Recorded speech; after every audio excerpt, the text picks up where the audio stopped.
Ya, putus Pak ya. Putus tadi internetnya.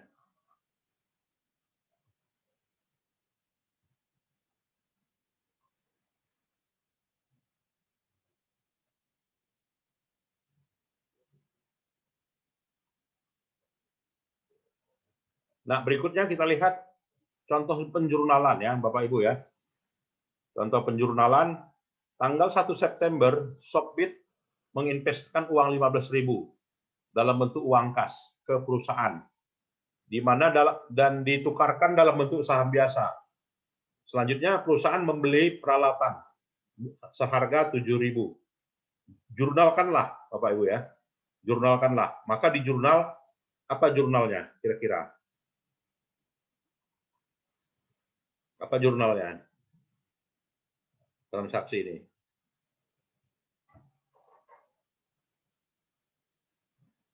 Apa jurnalnya, Bapak Ibu? Ya, jurnalnya adalah ini. Di debit adalah perkiraan kas. Kenapa? Ya, harus dibuat dulu tanggalnya. Tanggal 1 September 2020, ya kan? Di transfer modal senilai 15.000. Selanjutnya membeli peralatan, equipment ya, seharga 7.000. Jadi di debit kas 15.000, kreditnya adalah saham biasa 15.000. Selanjutnya equipment di debit 7.000 dan cash di kredit 7.000. Ada yang mau kita diskusikan Bapak Ibu, silakan atas penjurnalan ini. Silakan Bapak Ibu.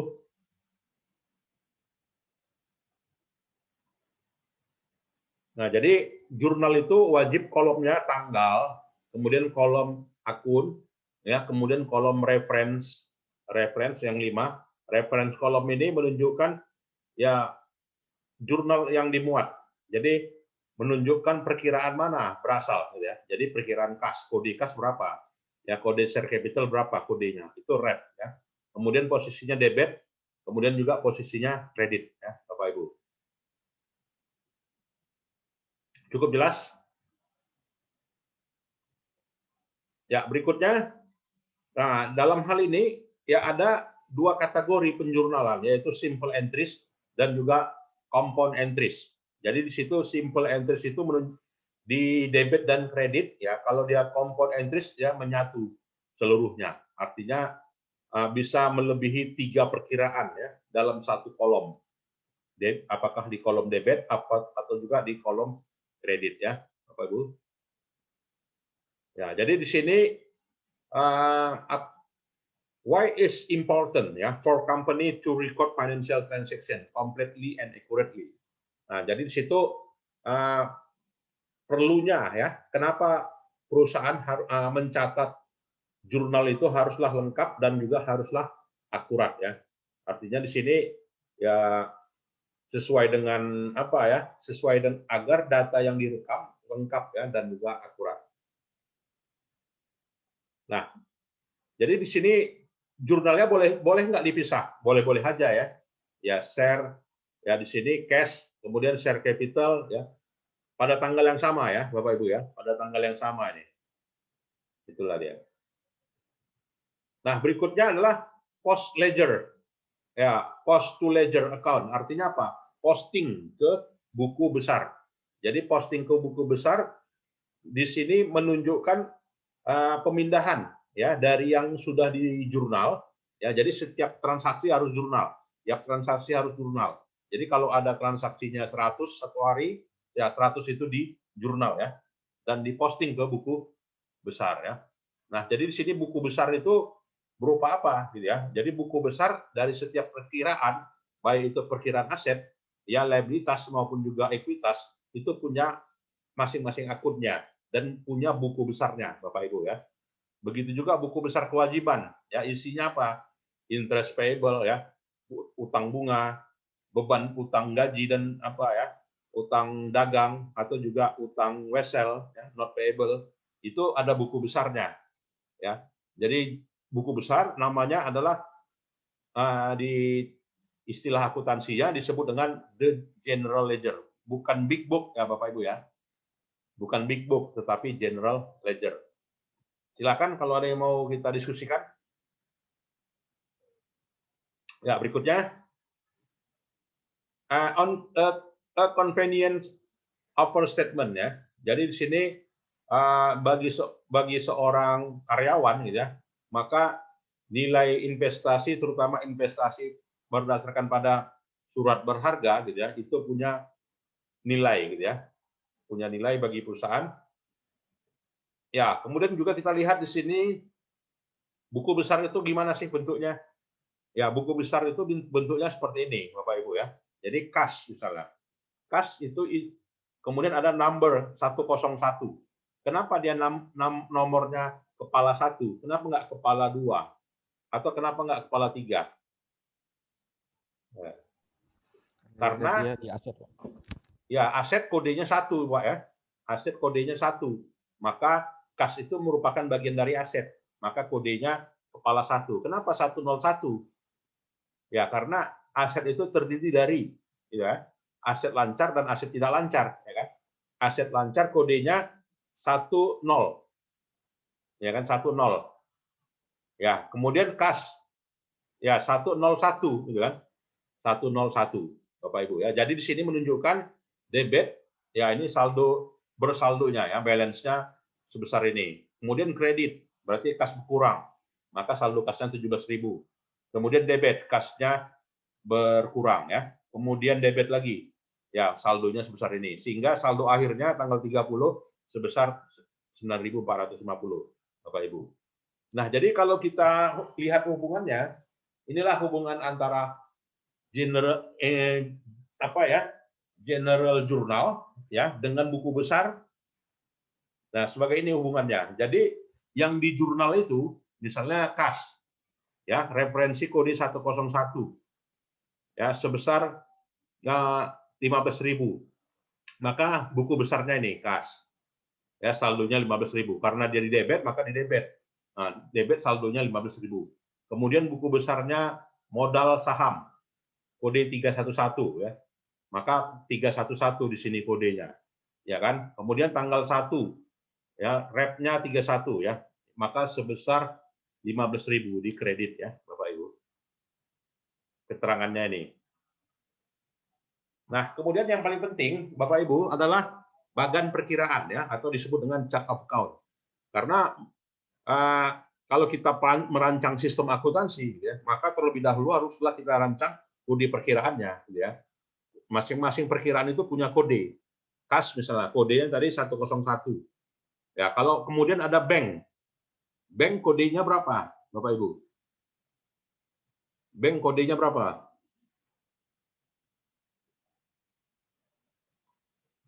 Nah, di sini kita lihat ya Bapak Ibu ya, 101, 112. Kenapa dia terlalu jauh rentangnya?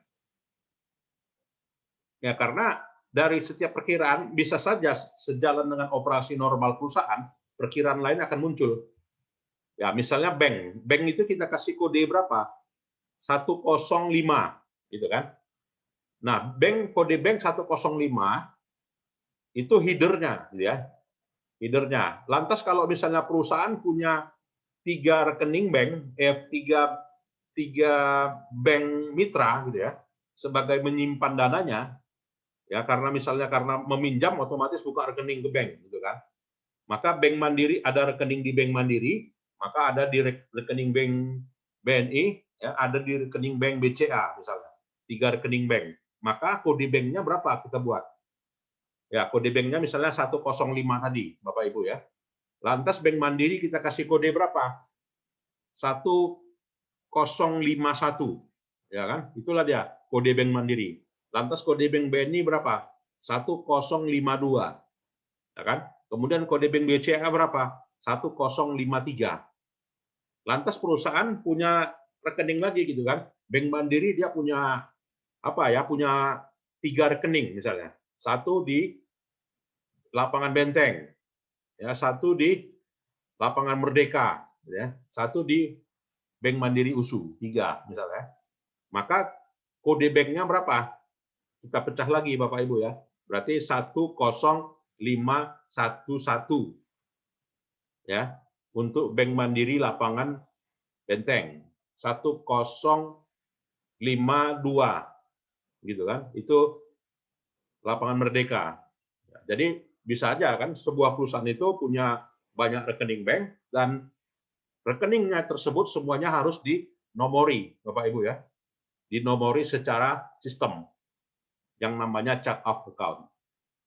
Ya, bagian apa ya, bagian sistem, ya bagian pelaporan paham akan hal itu.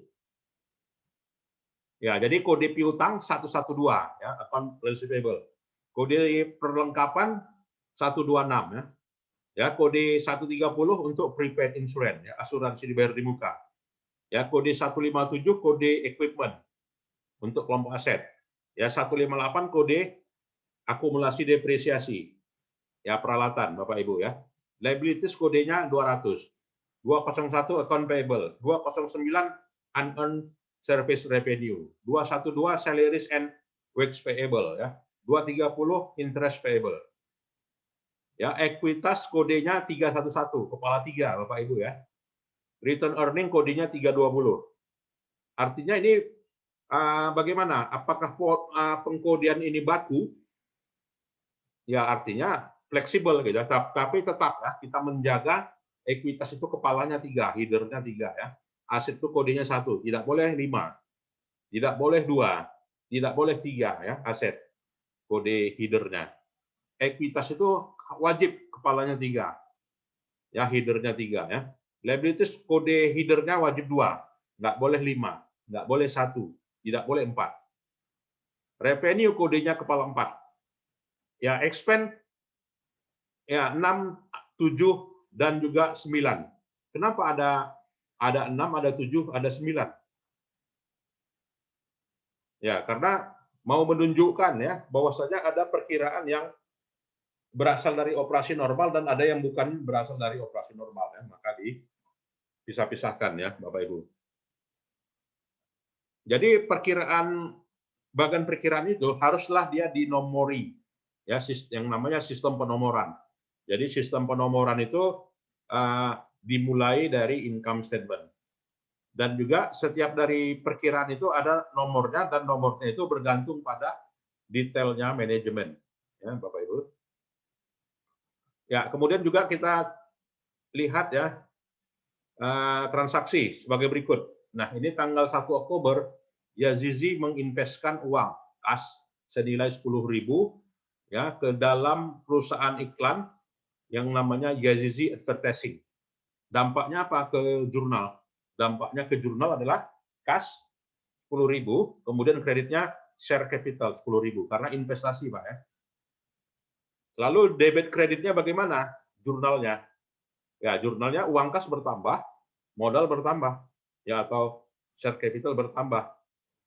Ya kan? Lalu diposting kemana? Ke buku besar. Ya, posting terlibatlah buku kas dan buku besar share capital ya, modal saham. Jadi cash di debit, kemudian share capital di kredit. Kira-kira ada yang mau kita diskusikan Bapak Ibu untuk ini? Nah, jadi step-step dari... Mungkin tanya sedikit Pak. Ya, silakan Pak. Apa namanya terkait dengan penomoran di apa namanya di transaksi ini Pak ya? Ya. Penomoran ini memang dipakai baku seluruh internasional atau secara kesepakatan satu perusahaan aja Pak ya? Internasional Pak ya. Jadi 130 negara udah memang menggunakan ini. Ya, jadi memang untuk perkiraan depannya aja Pak ya. Kepala 1 ya internasional. Ya artinya yang nomor 1 ya udah standar internasional nih. Yang nomor 1-nya ya Pak ya. Tapi belakangnya tetap sesuai kesepakatan perusahaan gitu Pak ya? Ya, sesuai dengan kondisi operasional perusahaan. Ya Pak ya. Oh, bisa aja di satu perusahaan apa namanya? Misalnya di sini kan 112 account receivable Pak. Di perusahaan A, di perusahaan B bisa aja 114 gitu ya Pak ya? Boleh Pak. Kenapa gitu kan? Artinya kalau misalkan perusahaan dagang ini kan cocok untuk perusahaan jasa Pak ya. jasa ini. Kenapa inventory tidak ada? Ya, karena inventory itu hanya ada di perusahaan dagang atau perusahaan manufaktur, ya kan? Perusahaan jasa tukang pangkas mana ada persediaan? Ya kan, atau misalkan kantor jasa notaris, ada nggak persediaan? Tidak ada, ya kan? Maka perkiraan itu nggak ada kita masukkan. Nah, tetapi aset itu wajib, ya, baik itu perusahaannya jasa atau juga dagang atau juga manufaktur, aset itu wajib kepala satu, kode satu, headernya ya. Kalau di dalam pernah menggunakan aplikasi Mayop atau aplikasi Accurate Accounting, Pak? Nah, di aplikasi itu ada, gitu kan, ketika rancangan awal, dia dimintanya susunlah dulu bagian perkiraan ya, chart of account-nya. Maka kas itu pasti dia kodenya 101. Kenapa? Ya karena tadi aset kodenya 1, 10000, gitu kan. Jadi kalau nolnya digitnya ada 10, boleh-boleh aja, sah-sah aja ya, perusahaan itu punya bagian perkiraan 10 digit. Berarti 1000000, nolnya 9 ya kan. Kemudian aset lancar 110000, 0nya 8 kali. Ya kan?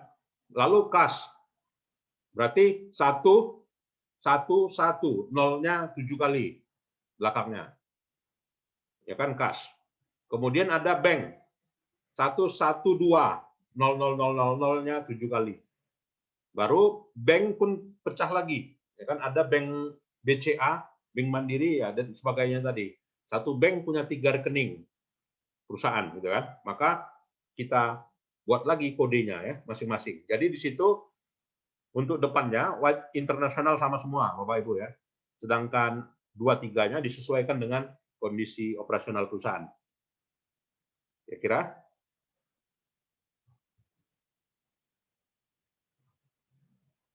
baik, cukup jelas ya Bapak Ibu? Nah ini ya, jadi proses menjurnal itu pertama kita lakukan adalah analisa dasar ya. Yang kedua adalah keseimbangannya, lihat analisa keseimbangan, kemana dampaknya. Ya, yang ketiga adalah tentukan debitnya mana, kreditnya mana. Ya, kemudian juga jurnal. Kemudian yang kelima posting ke buku besar ya. Setelah jurnal wajib posting, Bapak Ibu ya.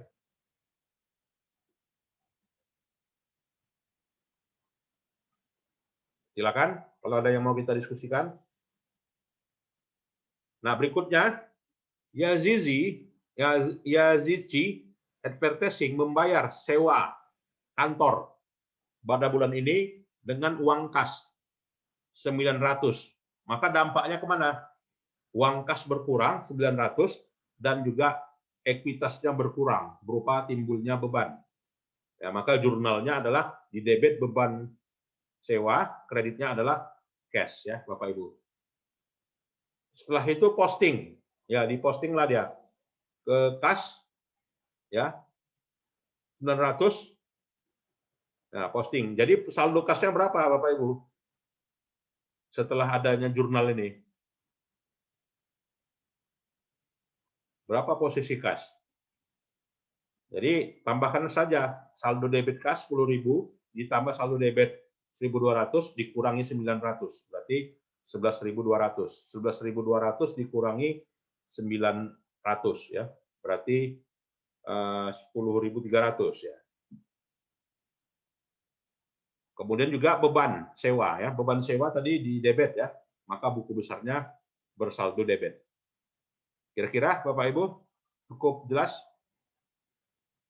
Terutama yang basicnya latar belakangnya non apalah ya, non accounting atau non ekonomi yang nggak pernah kita pelajaran menjurnal.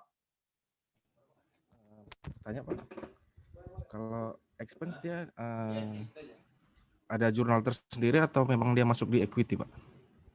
Nah kalau dia expense itu kan dia namanya kelompok beban ya Pak ya.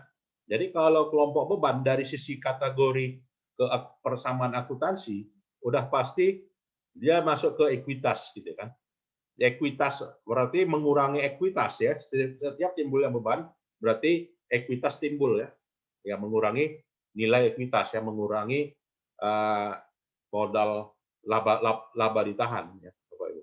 Jadi dia kan bahwasanya posisi ekuitas itu terdiri dari gitu kan. Terdiri dari shareholder ekuitas tadi ya kan, ditambah dengan return earning gitu kan. Tambah return earning. Return earning itu apa? Revenue dikurangi dengan expense dikurangi dengan dividen. Namanya return earning, laba ditahan ya kan. Makanya perlakuan atas laba dua kan, laba ditahan atau juga dividen, Bapak Ibu. Nah, jadi terkait dengan beban ya maka beban itu kelompok ekuitas ya, Pak.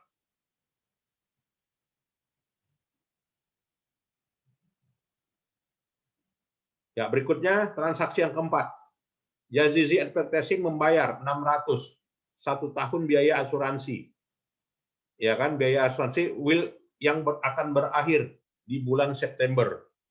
Nah, kalau dia berakhir di bulan September berarti kita timbul apa, Pak? Apakah timbul beban asuransi? Apakah timbul beban asuransi? Ya, makanya dalam hal ini kita haruslah analisa, ya kan, analisa transaksinya, basic analisisnya.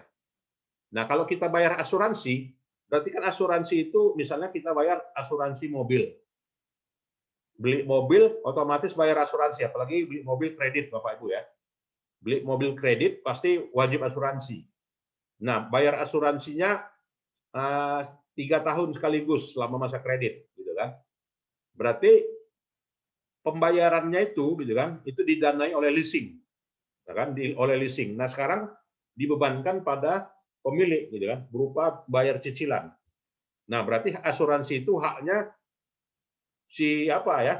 Si nasabah ya kan, atau si debitur. Karena dia beli mobil kredit, maka mobil itu miliknya, hutang itu miliknya, kemudian asuransi itu miliknya, gitu kan. Maka belumlah asuransi yang dibayar itu menjadi beban. Maka statusnya adalah sebagai asuransi dibayar di muka, hartanya gitu kan. Itu bukan haknya perusahaan asuransi gitu ya. Tetapi adalah haknya si debitur. Ya, karena apa? Dia bayar asuransi untuk 3 tahun ke depan. Maka nantinya ketika sudah berjalan 1 tahun, maka jurnalnya bukan lagi beban asuransi dibayar di muka, tetapi beban asuransi. Ya kan, berapa yang habis? Misalnya 3 tahun 15 juta bayar asuransi untuk misalnya asuransi Garda Auto gitu kan, 15 juta. Kalau saya kemarin beli mobil ya 15 juta lebih asuransinya. 2 tahun ya. 2 tahun 10 juta saya kena. Nah, ya sekarang udah jalan 2 tahun, maka hak saya terhadap asuransi itu bagaimana? Maka karena udah jalan 2 tahun, saya bayar udah 2 tahun, gitu kan, maka di jurnal oleh saya, ya, saya akan menjurnalnya beban asuransi di debit, ya, kreditnya asuransi dibayar di muka. Kenapa? Hak saya udah habis, ya kan? Hak saya sudah habis, artinya pertanggungan saya habis, gitu kan? Artinya perusahaan asuransi sudah apa, gitu ya, sudah mengakuinya sebagai pendapatannya. Ya, ketika misalkan terbit polis asuransi, ya, maka polis asuransi itu akan dijurnal. Ya, di jurnal adalah seperti ini. Beban asuransi dibayar di muka, di debit, kreditnya kas. Ya, kenapa? Karena saya beli asuransi dapat sertifikat namanya polis asuransi, maka di jurnal adalah asuransi dibayar di muka, prepaid, Pak ya. Yang sifatnya prepaid itu asuransi dibayar di muka. Ya, yang sifatnya dibayar di muka ya, dan kreditnya kas. Nah, itu. Sama juga dengan kita sewa rumah gitu kan. Sewa rumah, sewa ruko gitu kan. Maka ketika bayar sewa ya pada misalnya tanggal 8 ya sekarang ya. Tanggal 8 Oktober saya membayar sewa rumah untuk 1 tahun ke depan seharga 20 juta. Maka apa yang saya jurnal?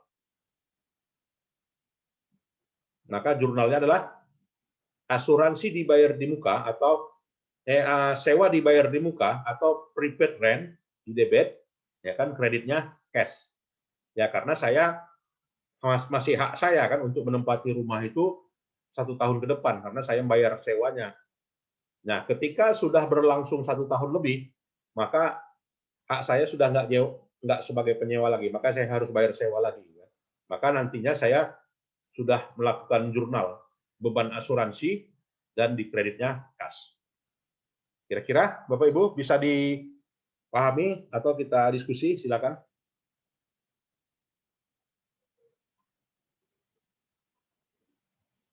Cukup jelas ya? Ya, cukup jelas ya, Pak. Tanggal 5 Yazici Advertising membeli supply of advertising material, artinya perlengkapan iklan. Ya, perlengkapan iklan dari Euro Supply, harganya 2.500 gitu ya. Ya, 2.500 untuk 3 bulan gitu kan. Artinya apa? Dia beli gitu kan. Dia beli untuk masa bayar 3 bulan. Artinya hutang timbul gitu ya. Maka kalau dia hutang timbul, berarti perlengkapannya timbul dengan hutang. Ya, maka hutangnya bertambah, supplies-nya bertambah. Maka jurnalnya adalah di debit supplies, ya di credit account payable. Hutang ya, karena dia beli perlengkapan belum bayar ya, timbul hutang. Nah, ini harus diposting. Supplies masuk ke buku besar supplies, hutang masuk ke buku besar hutang. Ya. Silakan Bapak Ibu kalau ada yang mau kita diskusikan untuk transaksi ini. Ya, cukup jelas. Ya, tanggal 9. Pak Iskandar, izin Pak. Ya, silakan Pak. Di posting ini Pak, kalau misalnya ini kan yang digambarkan ini kan adalah satu transaksi. Ya. Kalau sekiranya dia di akhir tahun, maka di sisi paling bawah nih Pak, di sisi posting, supplies ini akan ada rincian selama 1 tahun. Itu maksudnya Pak ya? Ya, ini betul, kan karena kita lihat satu transaksi ya Pak ya? Ya, mutasinya Pak. Mutasinya akan terlihat di 1 tahun itu Pak ya? Ya, mutasinya akan terlihat di buku besar 1 tahun itu. Oh, jadi yang ini hanya karena transaksi per transaksi hariannya ya Pak ya? Ya, ini transaksi hariannya. Baik Pak, terima kasih Pak. Berikutnya tanggal 9, Yazici Advertising itu merekrut 4 orang karyawan ya untuk bekerja yang mulai startnya tanggal 15 Oktober gitu ya. Dan setiap karyawan itu akan menerima gaji tiap minggu yang nilainya sekitar $500. Ya. Dan kerjanya 5 hari 1 minggu. Dan setiap 2 minggu gitu ya. Ya, setiap 2 minggu itu hutang, ya artinya belum dibayar. Maka analisa transaksi ini. Nah, jurnalnya apa ya? Ya, a business transaction has not occurred. Belum terjadi gitu ya. Karena apa? Yazici Advertising baru rekrut gitu kan. 4 orang karyawan yang mulai bekerja tanggal 15. Sementara dia jurnal tanggal 9. Kita rekrut karyawan tanggal 9, kerjanya tanggal 15. Ya kan? Ada nggak gaji dibayar? Nah, menurutnya di sini gajinya dibayar ya setiap tanggal 26, gitu kan? Mau tanggal 26 Oktober, berarti belum dibayar, gitu kan? Maka kalau belum dibayar, nggak ada di jurnal ya. Jadi setiap belum ada pembayaran ya nggak bisa di jurnal. Jadi syarat dari jurnal adalah peristiwa ekonomi yang berdampak terhadap perusahaan, yang berdampak terhadap sumber daya perusahaan. Itu ya, Bapak Ibu. Nah, tanggal 20 Yazici Advertising ya mengumumkan membayar 500 berupa dividen ya kepada pemegang saham. Maka dampaknya apa? Bayar dividennya pakai uang kas. Ya, kemudian dividennya timbul, mengurangi ekuitas. Maka jurnalnya apa? Dividen di debit, kreditnya kas. Makanya jurnalnya bukanlah beban dividen, Bapak Ibu ya. Atau dividen expense, bukan. Ya, tetapi dividen saja. Beda itu antara beban dividen dengan dividen saja. Makanya seperti yang saya katakan di awal tadi, kalau dia beban dividen, maka di laba rugi itu akan menjadi kelompok beban, mengurangi pendapatan, sehingga dapatlah laba atau rugi. Lalu dipajakin PPh pasal 25, ya kan 25%. Ya, berarti dividen tadi mengurangi pendapatan, ya kan? Lantas dividen itu menjadi objek PPh final. Bayar lagi pajak. Ya berarti kan dua kali bayar pajak, ya kan? Maka 2 kali bayar pajak itu nggak boleh. Double, kan rugi kita ya. Sebagai pemegang saham saya protes. Gitu. Sebagai pemilik perusahaan pun juga saya protes. Pak, itu dividen kenapa sih dibebanin, gitu kan? Ya, maka beban dividen itu nggak boleh menjadi beban dividen, ya, tapi dividen saja. Ya, dividen yang mengurangi laba ditahan. Itu ya, Bapak Ibu. Silakan kalau mau kita discuss. Tanggal 26, Yazizi Advertising, ya, membayar gaji pegawai 4.000 dan bayarnya kas.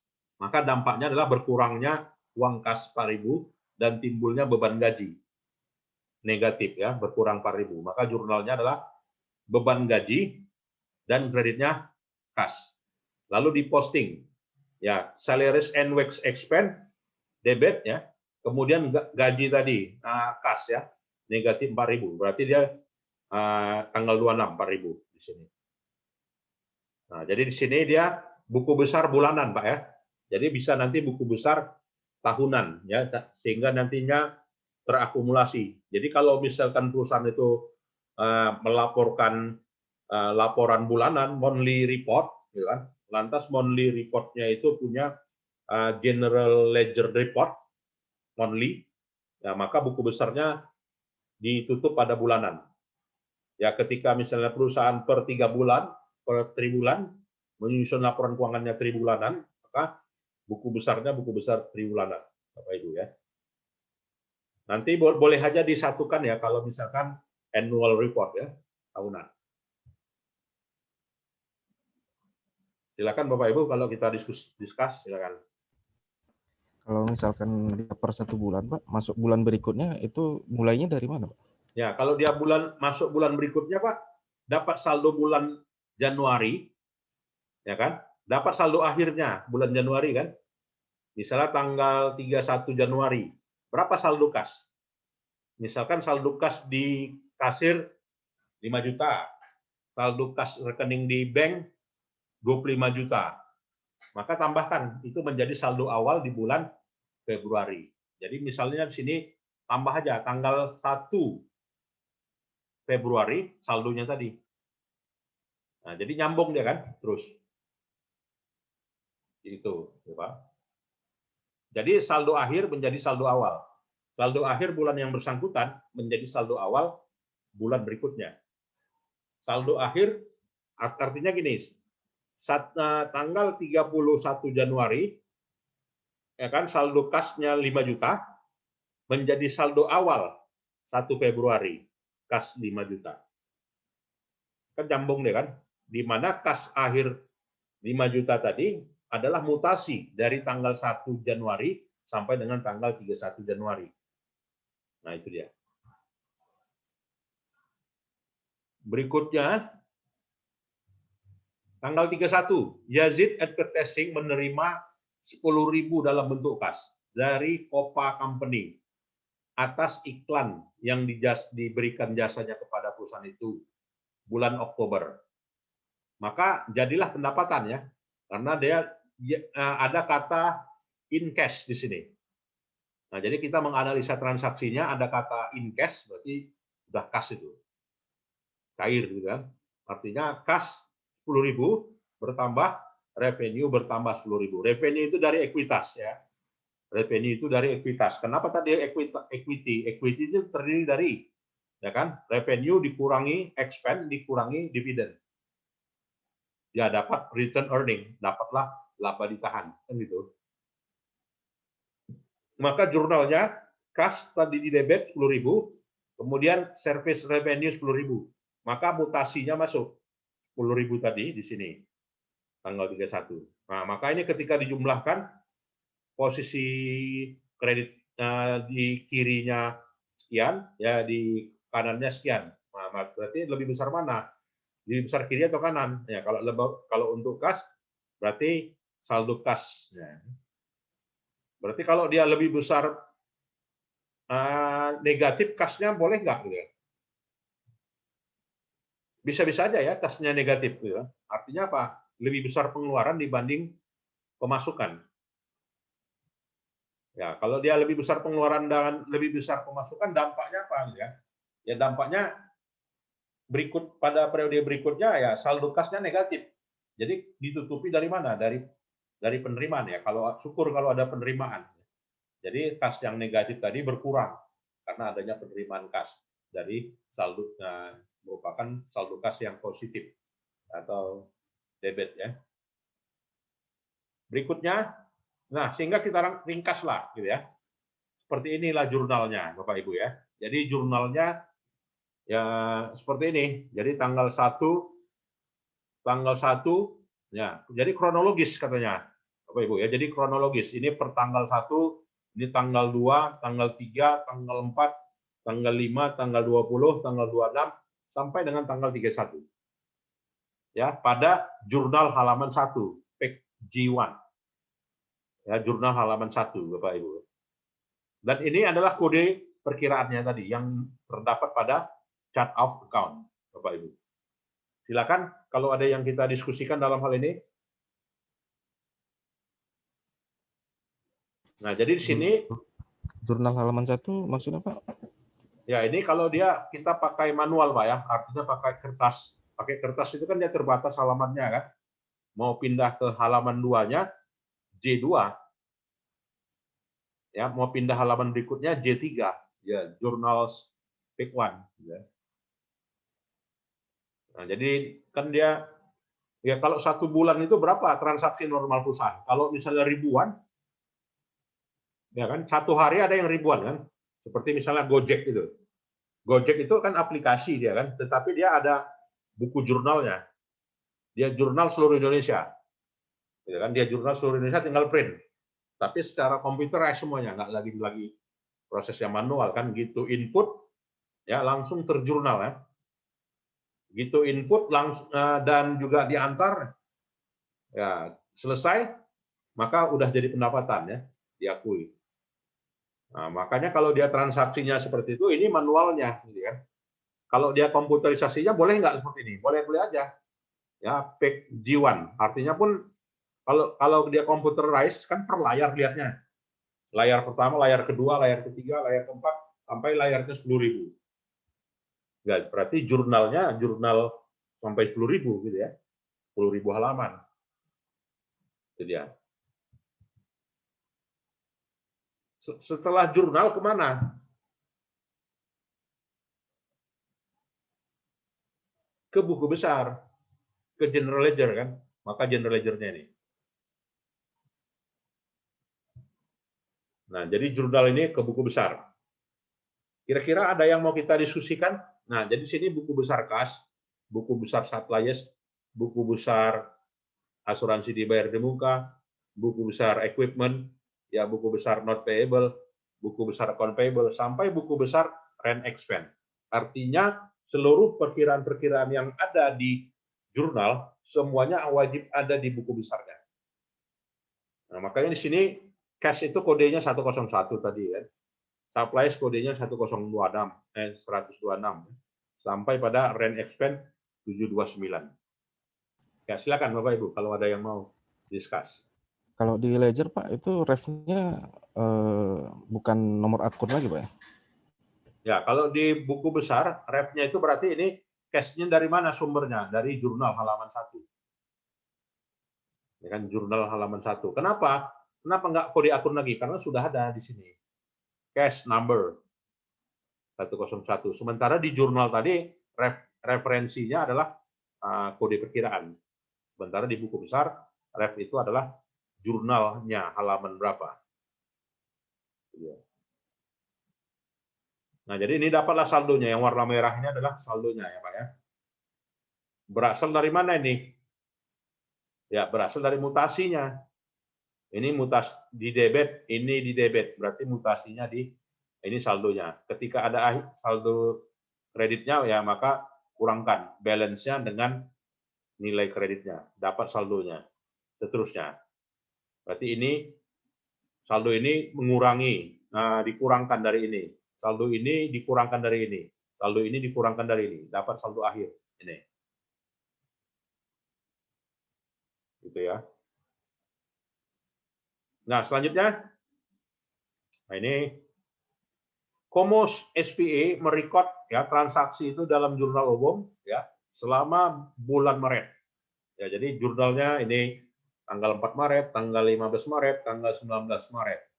Cash di debit, service revenue di kredit, salaries and wage expense di debit, cash di kredit ya, utilitas expense di debit, cash di kredit ya.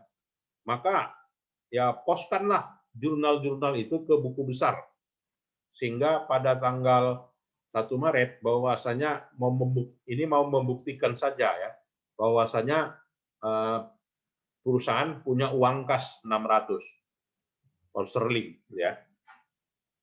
Artinya dari mutasi ini benar nggak uang kasnya 600? Kalau kita lihat gimana Bapak Ibu?